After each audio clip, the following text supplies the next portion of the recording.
سامعین محتشم، آپ حضرات کے سامنے میں نے بخاری شریف سے ایک حدیث پڑھی ہے۔ بخاری شریف وہ کتاب ہے جس کا درجہ قرآن پاک کے بعد ہے۔ قرآن پاک تو بہت زیادہ فضیلت والی کتاب ہے، جس طرح اللہ تعالیٰ بے مثل و بے مثال ہے، اس کا کلام بھی بے مثل و بے مثال ہے۔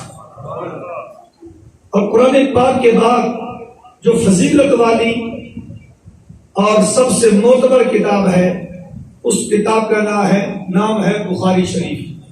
بخاری شریف سے میں نے حدیث پڑھی ہے، میں اس کا ترجمہ کروں گا۔ آپ حضرات نے پوری توجہ سے میری بات کو سننا ہے۔ میرے آقا کریم علیہ الصلوۃ والسلام فرماتے ہیں، من قام لیلۃ القدر، جس شخص نے لیلۃ القدر کی رات قیام کیا، یا اللہ یا رسول اللہ صلی اللہ علیہ وسلم، ہر شخص جو قیام کرے، جو جاگے، اس کو یہ فضیلت ملنے والی ہے، یا اس کے لیے کوئی شرط ہے؟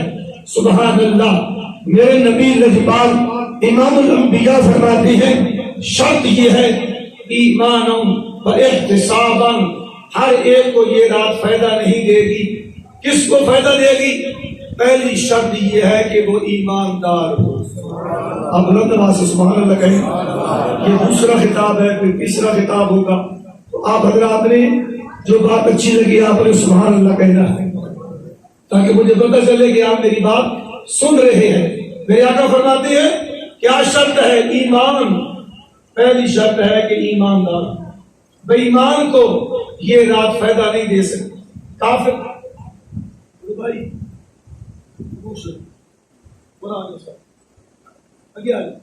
بولنا نہیں۔ میرے آقا علیہ الصلوۃ والسلام فرماتے ہیں ہر ایک کو یہ رات فائدہ نہیں دے گی۔ کس کو فائدہ دے گی؟ میرے آقا فرماتے ہیں ایماناً، پہلی شرط یہ ہے کہ قیام کرنے والا مومن ہو۔ کافر ساری رات کھڑا رہے، کافر کو یہ رات فائدہ نہیں دے گی، مشرک کو یہ رات فائدہ نہیں دے گی۔ یا رسول اللہ، دوسری شرط کیا ہے؟ احتساباً، اپنا محاسبہ کرتے ہوئے، جو اپنے آپ کو نیک سمجھے اس کو کیا ملے گا؟ اپنے گردان میں جھانکے کہ میری 30 سالہ زندگی، میری 40 سالہ زندگی، میری 50 سالہ زندگی، میری 60 سالہ زندگی کیسی گزری ہے۔ ہر ایک کو پتا ہے، مفتی امیر مظہری بھی جانتا ہے کہ میری زندگی کیسی گزری ہے، قاری عدنان بھی جانتا ہے کہ میری زندگی کیسی گزری ہے، ڈاکٹر خورم بھی جانتا ہے کہ میری زندگی کیسی گزری ہے، اور حاجی انور بھی جانتا ہے میری زندگی کیسی گزری ہے۔ ہر ایک کو پتا ہے اپنا جو کیا ہوا ہے، جو اپنے اعمال نامہ ہے، اس کو سامنے رکھ کے قیام کرے۔ یا رسول اللہ ملے گا کیا؟ توجہ کرنا، میں بھی حدیث کا ترجمہ کر رہا ہوں۔ میرے آقا فرماتے ہیں غفر لہ ما تقدم من ذنبہ، میرے نبی لجپال امام الانبیاء فرماتے ہیں، آقا کریم فرماتے ہیں، مدینے کے تاجدار نبی پاک فرماتے ہیں، حضور فرماتے ہیں اس بندے کے اگلے اور پچھلے گناہ معاف ہو جائے۔ کیسا نتیجہ نکلا، کیسا رزلٹ نکلا؟ اس بندے کے اگلے پچھلے گناہ معاف ہو جائے۔ اب آپ پڑھے لکھے لوگ ہیں ماشاءاللہ، آپ کہیں گے مفتی صاحب بڑی عجیب حدیث سنا دی، جس نے والدین کو تنگ کیا، ستایا، اس کی بھی بخشش ہو گئی۔ جس نے رشتہ داروں سے قطع تعلق کیا، اس کی بھی بخشش ہو گئی۔ جس نے لوگوں کی جائیداد پر قبضہ کیا، اس کی بھی بخشش ہو گئی۔ جس نے سود کھایا، اس کی بھی بخشش ہو گئی۔ جس نے شراب پی، اس کی بھی بخشش ہو گئی۔ جو شرک کرتا ہے اس کی بھی بخشش ہو گئی۔ جو تکبر کرتا ہے اس کی بھی بخشش ہو گئی۔ نہیں، ہر ایک کی بخشش نہیں۔ کچھ ایسے بدبخت ہیں اس رات میں صلاۃ و تسبیح ان کو کوئی فائدہ نہیں دے گی۔ اس رات میں کسی کی تقریر ان کو کوئی فائدہ نہیں دے گی۔ اس رات میں قرآن پاک کی تلاوت کوئی فائدہ نہیں دے گی۔ اس رات میں نفل کوئی فائدہ نہیں دے گے۔ اس رات میں توبہ استغفار کرنا ان کو کوئی فائدہ نہیں دے گا۔ وہ کون بد نصیب ہے. بس یہی حدیث سنا کے میں اجازت چاہوں گا. توجہ کرنا، چند وقت ایسے ہیں کہ وہ یہ رات کیا ایسی ہزاروں راتیں مل جائیں ان کو کچھ نہیں ملنے والا. پہلا شخص کون ہے؟ توجہ کرنا، میری بات پہ عمل بھی کرنا. میرے آقا فرماتے سب سے پہلا جو والدین کا نافرمان ہے. ایک شخص مجھے کہنے لگا، مفتی صاحب آپ بڑی باتیں کرتے ہیں، تقریر کرنے والے مولوی کہتے ہیں جو والدین کا نافرمان. کوئی والدین کا نافرمانی کر سکتا ہے؟ والدین کی نافرمانی کے بارے میں کوئی سوچ سکتا ہے؟ میں نے کہا نافرمانی کی تعریف کیا ہے؟ آپ نافرمانی اسی کو سمجھتے ہیں نا کہ والدین کو تھپڑ مار دینا، والدین کو گھر سے نکال دینا، آپ اس کو نافرمانی سمجھتے ہیں؟ یہ تو گمراہی کا آخری درجہ ہے. پیچھے آنے کی کوئی امید نہیں. جس نے باپ کو قتل کیا وہ واپس کیسے آئے؟ جس نے ماں کو قتل کیا، آپ نے سنا نہیں ہے کچھ عرصہ پہلے کوئی چھوٹا سا بچہ تھا، اس نے کہا امی مجھے ٹچ موبائل لے کر دے. بیٹا تیرا باپ فوت ہو گیا ہے، میں غریب ہوں، میں کہاں سے ٹچ موبائل لاؤں؟ امی کل میرے پاس موبائل ہونا چاہیے. ماں بیچاری کیا کرتی، غریب تھی. دوسرے دن اس ظالم نے، اس بچے نے ماں کو قتل کر دی. یہ تو آخری سٹیج ہے، واپس آنے کی کوئی امید نہیں ہے. اللہ تعالیٰ ایسی اولاد سے محفوظ فرمائے. اور یہ ٹچ موبائل اللہ معاف فرمائے، یہ ایک مصیبت ہے.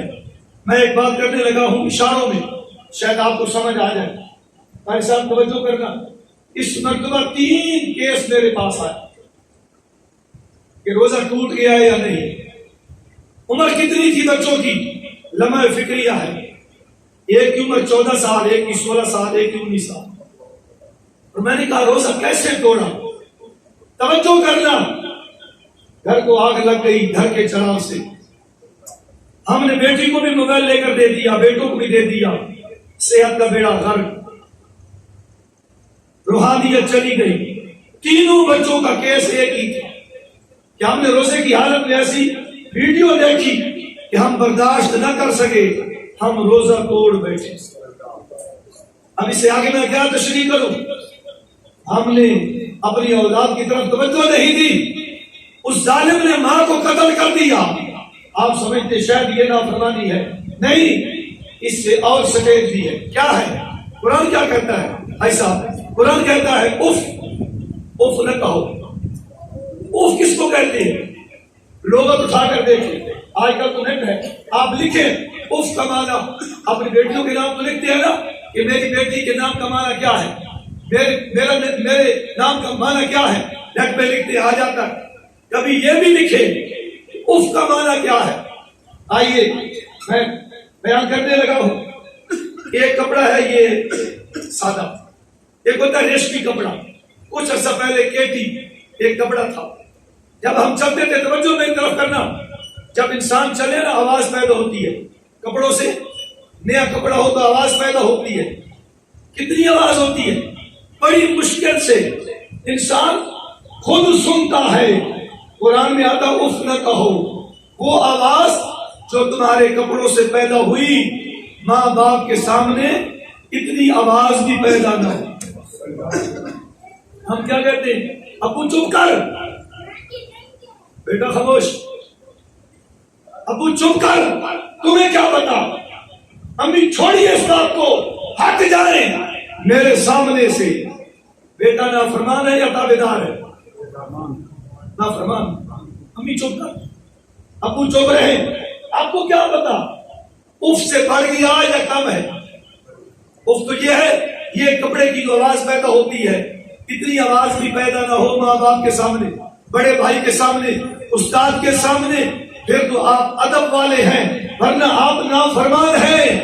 اور ایسے ظالم جو ماں کو گالیاں دیتے، ایسے ظالم جو ماں کے چہرے پر تماچے مارتے ہیں. میں نے اپنی آنکھوں سے دیکھا ایک آدمی کو، اس کے ہاتھ میں ہنٹر ہے، اللہ معاف کرے، بڑھیا ماں ہے، اور وہ اپنی ماں کو خدا کی قسم ہنٹروں سے مار رہا ہے. ماں کی چیخو پکار نکل رہی ہے، ایسے بندے کو لیلۃ القدر کیا فائدہ دی؟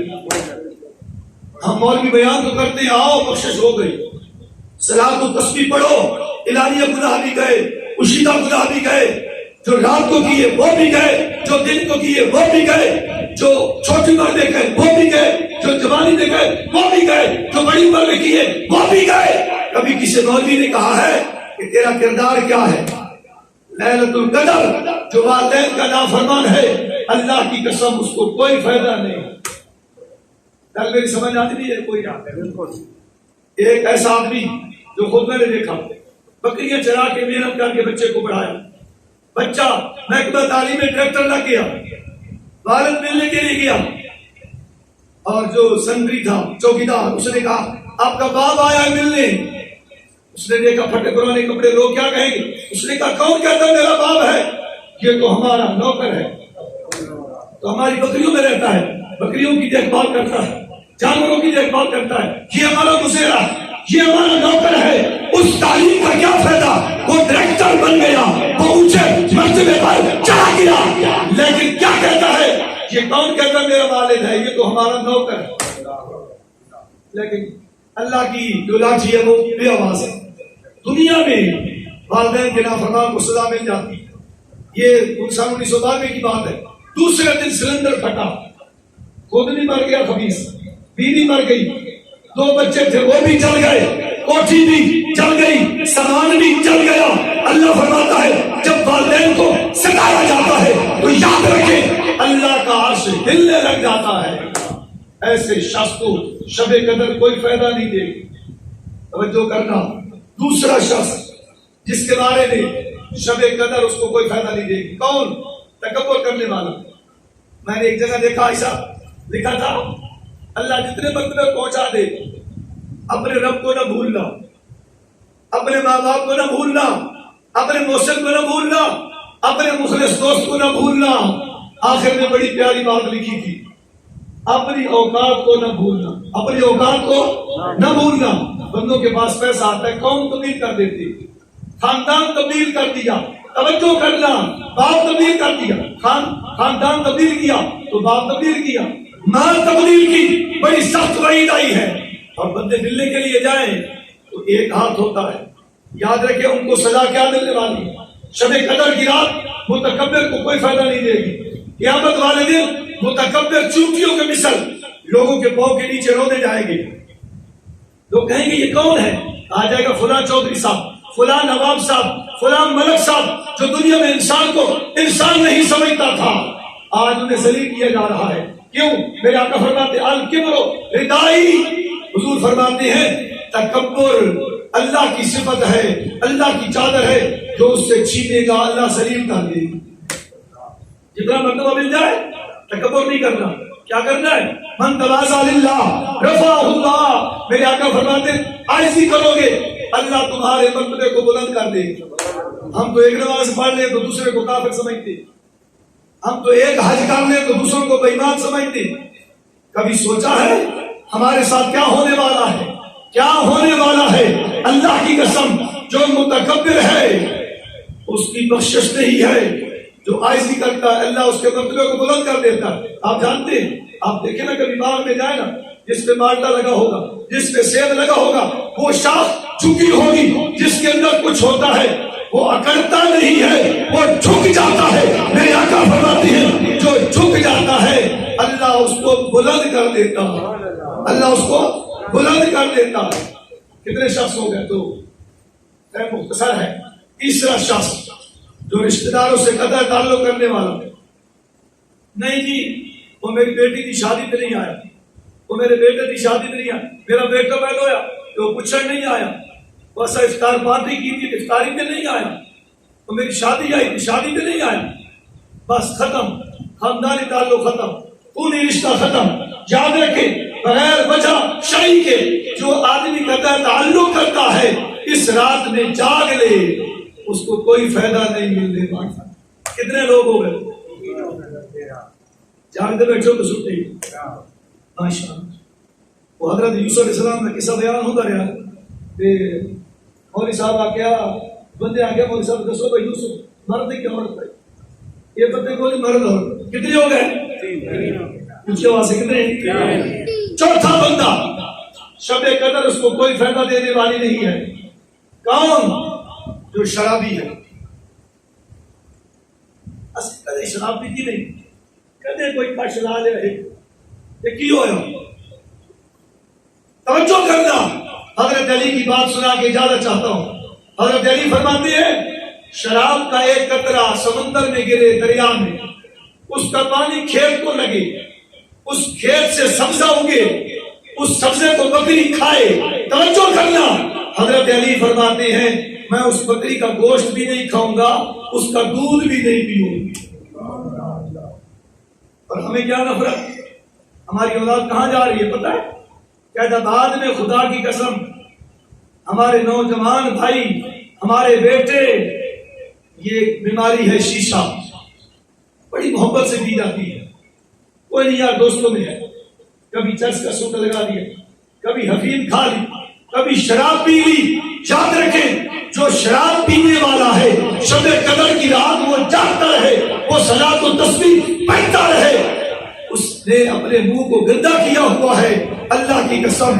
اس کو شب قدر کوئی فائدہ نہیں دینے والا آپ کہیں گے اس کا کوئی طریقہ ہے نا ڈاکٹر وہ ہوتا ہے کہ بیماری بتائے علاج بھی بتائے وہ تو ڈاکٹر نہیں ہے نا کہ وہ بیماری بتا دے اور علاج نہ بتائے بیماری بتاؤ علاج بتاؤ علاج کیا ہے سبحان اللہ شب قدر سے پہلے آج صبح بھی گزری ہوگی شام بھی گزری ہے اللہ کے حضور ہمیشہ کے لیے سچے دل سے توبہ کرے یا اللہ میں اندر شراب نہیں پیوں گا یا اللہ میں قطع تعلق نہیں کروں گا والدین زندہ ہے والدین سے معافی مانگ لو لوگوں کو ناراض کیا ہے لوگوں کو راضی کر لو خدا کی قسم رات کو جاگو گے اللہ تعالیٰ کے فرشتے تمہارا مسافہ کریں تمہارا ہاتھ لیں گے اللہ کے فرشتے جب مسافہ لیتے ہیں تو سمجھ لو اللہ کی بارگاہ میں تمہاری عبادت قبول ہوگی تو یقیناً آج کی رات بڑی فضیلت والی ہے میں نے صرف پیغام دینا تھا پہلے گناہوں سے توبہ کرے پھر جاگے پہلے والدین کو راضی کرے پھر جاگے پہلے برے کاموں سے توبہ کرے پھر جاگے قطع تعلق کو پہلے ختم کرے پھر جاگے پہلے تکبر کو ختم کریں پھر جاگے اللہ کی قسم شب قدر آپ کے لیے یہ شب قدر نہیں ہر رات آپ کے لیے شب قدر بنتا واحد رب العزت میرے ٹوٹے پھوٹے الفاظ اپنی بارگاہ میں قبول فرمائے واخر دعوانا الحمدللہ رب العالمین